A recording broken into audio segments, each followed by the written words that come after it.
आप लोगों ने बहुत सारे वीडियो देखे होंगे इजराइल और फलस्तीन को लेके, कौन हार रहा है कौन जीत रहा है, कौन हार रहा है कौन जीत रहा है, कौन कब्जा कर रहा है कौन मार रहा है, ये आप लोगों ने देखा होगा। बहरहाल मैं इस पे एक वीडियो आज देने जा रहा हूँ, फर्स्ट टाइम। मैंने कोई वीडियो आज तक नहीं बनाया है इस पे खुला, और आज मैं कंप्लीटली डिटेल्ड आप लोगों को वीडियो बताऊंगा कि किसकी हालत खराब होने वाले हैं आने वाले टाइम पे। याद रखिएगा ये चीज। तो पहले मैं बात करूंगा इजराइल। इजराइल अगर हम बात करेंगे तो इजराइल को लेके आजकल के टाइम पे लोग उसको पढ़ाना कुछ ऐसा ही समझता है कि जैसे कि नौजवान वो कुछ भी है ना। तो मामला है ऐसा कि इजराइल जब 1948 तक इजराइल था ही नहीं, कोई कहीं था ही नहीं दुनिया में नाम उसका। 1948 तक जब हिटलर ने फाइट की, यहूदियों को मारा, बहुत सारे कत्ल आम किया हिटलर ने, तो उसके बाद यहूदी दर दर के ठोकरे खा रहे थे पूरा दुनिया भर में। उसके बाद यूएनओ की तरफ से इनको ऑफर प्रपोजल दिया गया है, एक तरह से फोर्सफुली कह सकते हैं हम उस चीज को, किया गया है कि फलस्तीन को कि इनको आप लोग रिहायशी दे दो, ऐसे रिफ्यूजी के तौर पे। तो इजरायली यहूदी लोग तब इजरायली कहाँ था, यहूदी लोग जाके वहां पे रहने लगे। आहिस्ता आहिस्ता उन लोगों ने वहां पे कब्जा जमाना स्टार्ट किया, उनकी प्रॉपर्टी खरीदना स्टार्ट किया, क्योंकि दुनिया के अंदर जितने भी अमीर तरीन यहूदी थे उन लोगों ने भी वहां पे शिफ्ट करना स्टार्ट किया, बिजनेस सेटअप किया। तो आहिस्ता आहिस्ता इजराइल नाम पड़ा इस चीज, ठीक। इस हिसाब से चलता गया, छोटे क्वांटिटी से स्टार्ट किया, और अभी वो दुश्मन देश बन गया है फलस्तीन का। अभी बहुत ज्यादा कम फलस्तीनी कंसेप्ट है इसमें, बहुत सारे लोगों को फलस्तीन कम नजर आता होगा। और खास बात यह है कि अब इसके वार के जैसे चल रहे हैं उस पर डिटेल वीडियो दे दूंगा कभी कभी, क्या चल रहा है आज के टाइम पे। लेकिन यहूदी लोग जितने भी अमीर तरीन लोग थे उन लोगों ने बिजनेस सेटअप किया कहाँ पे, इसराइल के अंदर। क्यों किया वहां पे, कि वहां के लोगों को एम्प्लॉयमेंट रेट जनरेट होगा वहां पे, इकोनॉमिकली वो लोग ग्रो रहेंगे, उनको झुकना नहीं पड़ेगा, उनकी बाकी चीजें जो होता है, जो एक पॉलिसी होती है इस चीज को। तो उसके बाद होता क्या है कि आज के टाइम पे यहूदियों के पास है बहुत बड़ा बिजनेस सेटअप, बहुत बड़ा बिजनेस सेटअप, जंग को लेके, जंग को अलग होगी। लेकिन मैं इस पर डिटेल दे दूंगा कि नुकसान किसको होने जा रहा है। दुनिया भर के यहूदी जितने भी बड़े थे उन लोगों ने वहां पे कमर्शियल सेटअप बनाया, जिसके अंदर कोका कोला, आप लोगों को पता होगा कोका कोला, और जिसके अंदर है सर्फ एक्सल, जिसके अंदर है ड्यू, बहुत सारे पेप्सी, बहुत सारे बड़े बड़े ब्रांड। इसके अलावा वो पेस्ट, कोलगेट, बहुत सारा ऐसा, ताजा टी, चाय की पत्ते, लेप्टन टी। तो ऐसे बहुत सारे ब्रांड वहां पे बनाए गए को जो कुछ कुछ चीजें इंपोर्ट किया जा रहा है वहां पे, और वहां से मैन्युफैक्चर करके फिर पूरा दुनिया पे उसने राज करना स्टार्ट किया, बिजनेस के लिहाज से। तो बिजनेस के लिहाज से जब उसने मार्केट के अंदर राज किया, लेकिन इसके दौरान क्या हो रहा है, इसराइल के अंदर एक इंपॉर्टेंट एक कानून है, वो कानून हमें जानना होगा। कानून ये है कि चाहे वहां पे मेल हो या फीमेल हो, वहां पे दोनों लोगों को 18+, 18 के बाद एज एज 18+, वहां पे उनको लेनी है आर्मी की ट्रेनिंग। आर्मी की ट्रेनिंग लेने से इनको क्या होता है, जिस चीज को नाम है आज के टाइम पे रिजर्व फोर्स। 6 लाख, मीडिया दावा कर रहा है कि 6 लाख इनके पास है एक्स्ट्रा रिजर्व फोर्स। वो देखिए, वो रिजर्व फोर्स है क्या, क्या उनको इसराइल पे कर रहा है? नहीं। वो लोग ऐसे हैं कि जैसा वो कानून, एक ऐसा कानून है, समझ लो अगर हम इंडिया में रहते हैं, अगर आप भी इंडिया के अंदर रहते हैं, तो अगर आपके पास या आपके अड़ोस पड़ोस के किसी एक के पास हैवी गाड़ी है, हैवी गाड़ी मतलब कमर्शियल गाड़ी है, ट्रक है, चार टैला है, चार चक्का है बड़े वाली, जिसको परमिट की जरूरत पड़ती है, परमिट, ऑल इंडिया परमिट जिसको लिखा होता है, या मुख्तलिफ स्टेट परमिट।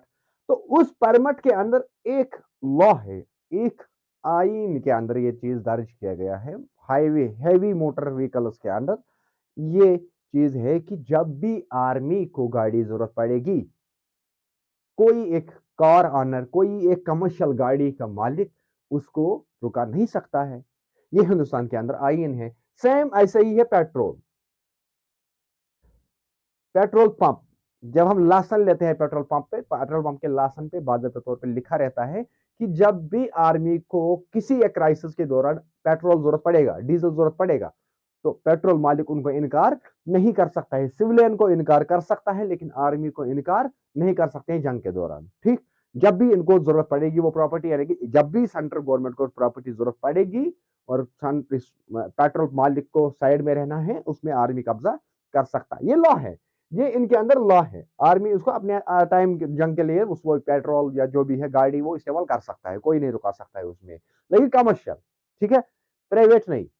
अब सेम लॉ यहां पे है, 18 प्लस के एज के बाद इनको ट्रेनिंग देनी पड़ती है, ट्रेनिंग करनी पड़ती है, वो इनको नेसेसरी है, नेसेसरी बन गई है इनके लिए। ट्रेनिंग 1 साल की है, 2 साल की है, वो करते हैं ये लोग। और उसके बाद इसमें क्या होता है कि ये फिर रिजर्व फोर्स के नाम पे रहते हैं। एक उनके पास है रेगुलर फोर्स, दूसरा है रिजर्व फोर्स इसराइल के पास।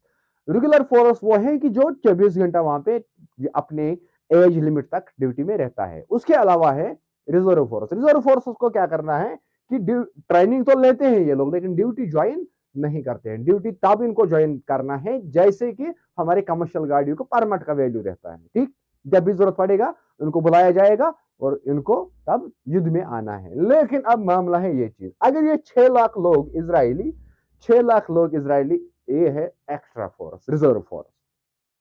इसमें से कोई लोग अमेरिका में रहता है, कोई लोग इंडिया में रहता है, कोई कहीं रहता है, कोई इन कंपनियों के साथ काम कर रहा है। हाँ, तो ये 6 लाख लोग एट अ टाइम अनएम्प्लॉयमेंट हो रही है। कहां पे? इसराइल के अंदर, इसराइल के अंदर।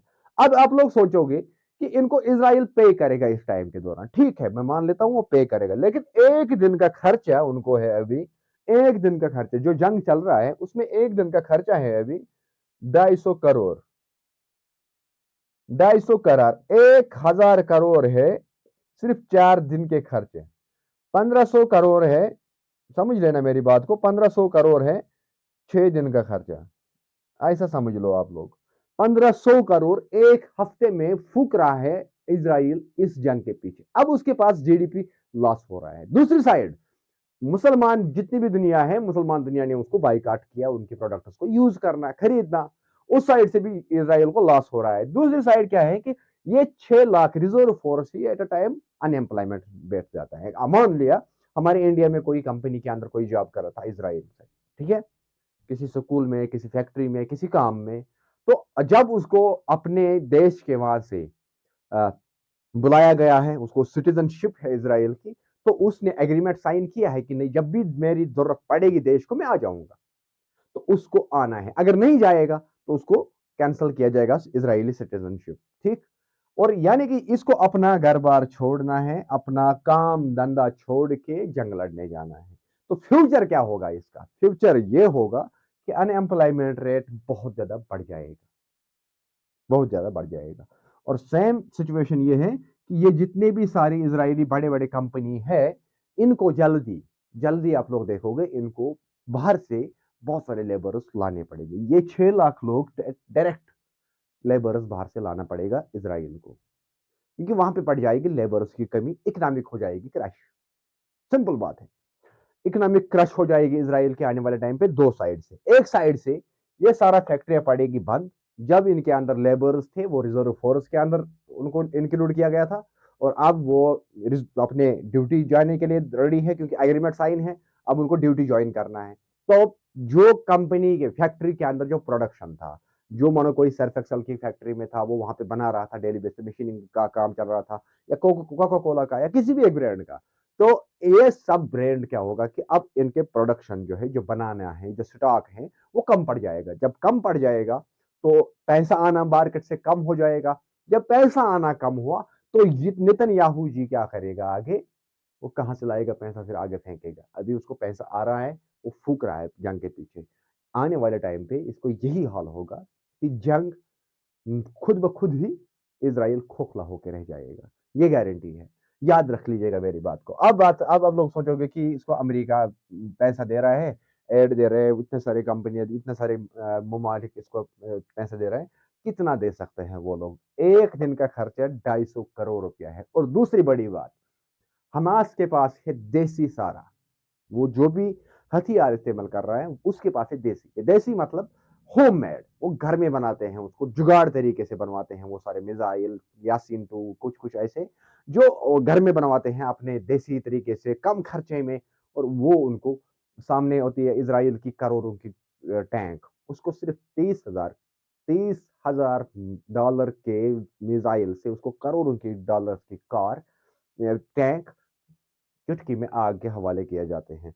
तो हर तरफ से अगर हम देखेंगे, देखो मुसलमान का अकीदा है कि आज नहीं तो कल मरना है, कल नफ्सुन ज़ाइक़तुल मौत, एक ना एक दिन हमें मरना है, जाना है इस दुनिया से। खैर, अब इस फ़लस्तीन के लोगों को मरने को क्यों शहादत कहलाया जाता है? उनको क्यों कहते हैं पूरा दुनिया मुस्लिम उम्मा, उनको कहते हैं कि फ़लस्तीन के शहीद। उसके पीछे वजह है। उसके पीछे वजह यह है कि वहाँ पे है क़िबला अव्वल, मस्जिद अल अक़सा जिस चीज़ को नाम है। उसके अलावा है जहाँ पे महराज अ, बहुत सारी ज़ियारतें हैं वहाँ पे। हज़रत यूसुफ का है, बहुत सारे पैगंबरों का है माशाअल्लाह, और उस सारी चीज़ों को प्रोटेक्शन के नाम पे फ़लस्तीन भी लड़ रहा है, ठीक? वो चीज़ उनको शहीद कहलाता है।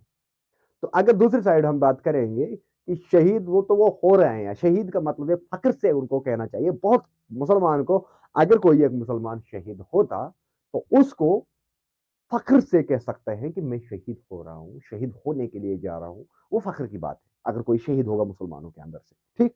अब फ़लस्तीनी के लोग जो शहीद हो रहे हैं, क्यों? इनको शहीद का दर्जा क्यों दिया जा रहा है? क्योंकि ये उस धरती पे लड़ रहे हैं, उस ज़मीन के लिए लड़ रहे हैं, जिस ज़मीन पे है क़िबला अव्वल, जिस ज़मीन पे है बहुत सारी ज़ियारतें। तो यानी कि टोटल मिला के ये इस्लाम की प्रोटेक्शन के लिए लड़ रहा है। मैं सिंपल तरीके से आप लोगों को समझा रहा हूँ ये चीज़ें। तो अब बिज़नेस के लिहाज़ से इज़राइल मर रहा है, और मुसलमान का अकीदा है कि मरना है, और वो मौत, शहादत का मौत, उन नसीब वालों को मिलता है, जो फ़लस्तीनियों को मिल रहा है। तो यानी कि टोटल मिला के फ़लस्तीनी मर रहा है एक साइड से, वो शहीद हो रहे हैं फ़लस्तीनी, लेकिन इज़राइल जानी भी मर रहा है, और ज़ाती भी मर रहा है, माली भी मर रहा है, ठीक है? दुनिया के अंदर उसकी रेपुटेशन डाउन हो रही है, उसकी जीडीपी डाउन हो रही है, हर एंगल से इज़राइली मर रहा है, याद रखिएगा ये बात मेरी को। तो आने वाले टाइम पे याद रख लीजिएगा ये चीज़ कि इज़राइल के अंदर अनएम्प्लॉयमेंट रेट बहुत ज़्यादा बढ़ जाएगा, और कंपनियाँ जो अभी वलवला है, ये कंपनियाँ जल्दी ठप हो जाएगा। याद रखिएगा, किफ़ायत याफ़ी का वर्ड याद रखिएगा आज के टाइम पे। तो देख लीजिएगा आने वाला फ्यूचर इज़राइल का नामो-निशान नहीं रहेगा इस मामले से, कि अभी जो इज़राइल जो एक वेल ग्रोथ था उसके पास, वो वेल ग्रोथ उसका खत्म हो रहा है। ये वो है आप लोगों के सामने लाइव प्रूफ। सिर्फ 6 दिन में वो 1500 करोड़ रुपए फूँक रहा है आग के हवाले, गोला बारूद में, ठीक है? जितना जंग आगे बढ़ेगा, उतना ज़्यादा खर्चा होता जाएगा। 1 दिन के हिसाब से आप लोग कैलकुलेट करो, अब खुद अंदाज़ा हो जाओगे आप लोगों को, अगर 1 साल तक जंग चला, तो इज़राइल की ज़मीन भी बेचनी पड़ेगी और जंग लड़ना होगा। फिर सामने है हमास, हमास है या बाकी कोई भी मुल्क आस-पास है, तो उनके पास है देसी टेक्नोलॉजी, उनके पास लेटेस्ट टेक्नोलॉजी नहीं है, उनके पास देसी टेक्नोलॉजी है। देसी टेक्नोलॉजी में क्या हो रहा है कि कम खर्चे में तैयार हो रहा है सारा एम्यूनेशन। तो खैर, वो उनका अपना मामला है, मैं तो सिर्फ़ इसमें डिटेल देने की कोशिश कर रहा था थोड़ा-सा। बाकी मिलते हैं किसी एक वीडियो में, अगर वीडियो के अंदर कुछ इन्फॉर्मेशन मिली, तो ज़रूर इसको आगे शेयर कर लीजिएगा, और मिलते हैं दूसरे वीडियो के साथ, किसी एक टॉपिक पे। तब तक दीजिएगा इजाज़त। अस्सलाम वालेकुम।